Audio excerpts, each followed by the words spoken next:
Hi, welcome to Vamshi షెడ్యూటెక్. ఈరోజు మన టాపిక్ ఏంటంటే పోక్సో యాక్ట్ 2012 గురించి తెలుసుకుందాం. నేటి సమాజంలో పిల్లలపై జరుగుతున్న లైంగిక అత్యాచారాలు మన నిత్యం పేపర్లో న్యూస్లలో చూస్తూ ఉంటున్నాం. వాటిని నిరోధించడానికి పోక్సో యాక్ట్ 2012 చట్టం వచ్చిందనమాట. ఈ చట్టం గురించి అందరికీ తెలియాలనే ఉద్దేశంతో నేను ఈ వీడియో చేస్తున్నాను. నా ప్రయత్నం కానీ మీకు నచ్చినట్లయితే please subscribe my channel. Late చేయకుండా టాపిక్లోకి వెళ్తే, ఈ చట్టం యొక్క పూర్తి పేరు ఏంటంటే protection of children from sexual offence. Protection of children from sexual offence 2012లో వచ్చింది. ఇది ఎప్పటి నుండి అమల్లో ఉందంటే నవంబర్ 14, 2012 నుండి అమల్లో ఉంది.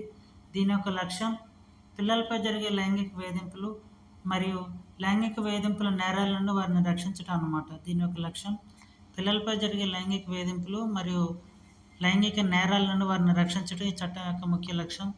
ఈ చట్టం యొక్క ముఖ్య ఉద్దేశం ఏంటంటే పిల్లల గౌరవాన్ని కాపాడటం మరియు వారికి న్యాయం అందించటం. పిల్లల గౌరవాన్ని కాపాడటం మరియు వారికి న్యాయం అందించటం. ఈ చట్టం ప్రకారం పిల్లలంటే ఎవరు చాలా ఇంపార్టెంట్. పిల్లలంటే ఎవరు?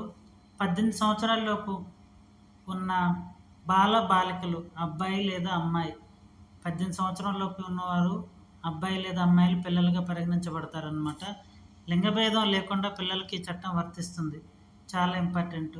లింగభేదం లేకుండా పిల్లలకి ఈ చట్టం వర్తిస్తుంది అన్నమాట.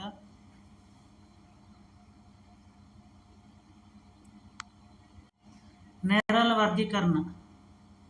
పోక్సో చట్టం 2012 ప్రకారం నేరాలను ప్రధానంగా 3 రకాలుగా వర్గీకరించారు.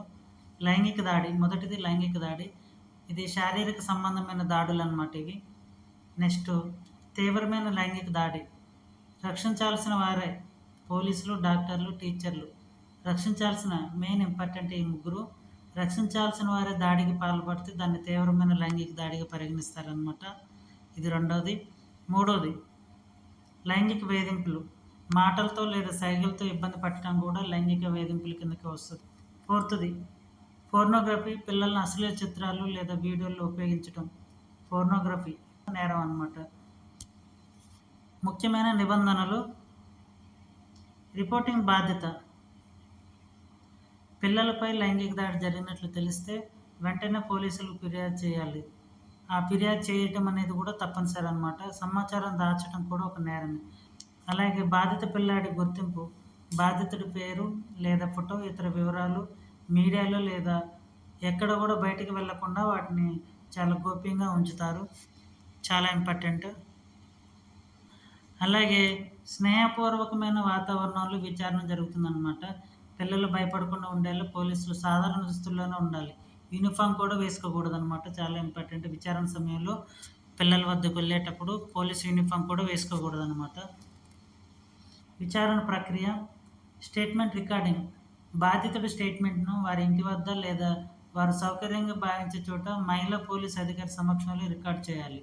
చాలా ఇంపార్టెంట్. మహిళా పోలీస్ అధికారి సమక్షంలో రికార్డ్ చేయాలి.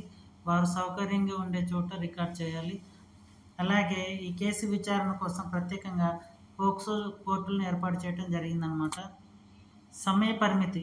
చాలా ఇంపార్టెంట్. సమయ పరిమితి. కేసు నమోదైన 1 సంవత్సరంలోపు విచారణ పూర్తి చేయాలి. సంవత్సరంలోపు విచారణ పూర్తి చేయాలన్నమాట. చాలా ఇంపార్టెంట్. ఏళ్ల తరబడి కేసును పొడిగించకూడదన్నమాట. శిక్షలు. నేరం యొక్క తీవ్రతను బట్టి శిక్షలు ఉంటాయి. కనీసం 7 ఏళ్ళు జైలు శిక్ష మరియు జీవిత ఖైదు విధించవచ్చు అన్నమాట ఈ చట్టం కింద. అలాగే తీవ్రమైన లైంగిక దాడుల కేసులో మరణశిక్ష కూడా ఉంటుందన్నమాట. 2019 సవరణ చట్టం ప్రకారం తీవ్రమైన లైంగిక దాడుల కేసులో మరణశిక్ష కూడా విధించవచ్చు. జరిమానా కూడా విధిస్తారు. ఆ డబ్బును బాధితుడి పునరావాసం కోసం ఉపయోగిస్తారు. ముగింపు. కన్క్లూజన్. పిల్లల భద్రత మనందరి బాధ్యత.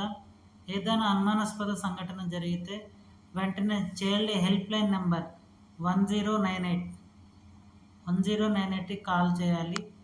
భయం వద్దు. చట్టం మన పిల్లలకు అండగా ఉంది. నేను చేస్తున్న వీడియో కానీ మీకు నచ్చినట్లయితే ప్లీజ్ సబ్స్క్రైబ్ మై ఛానల్.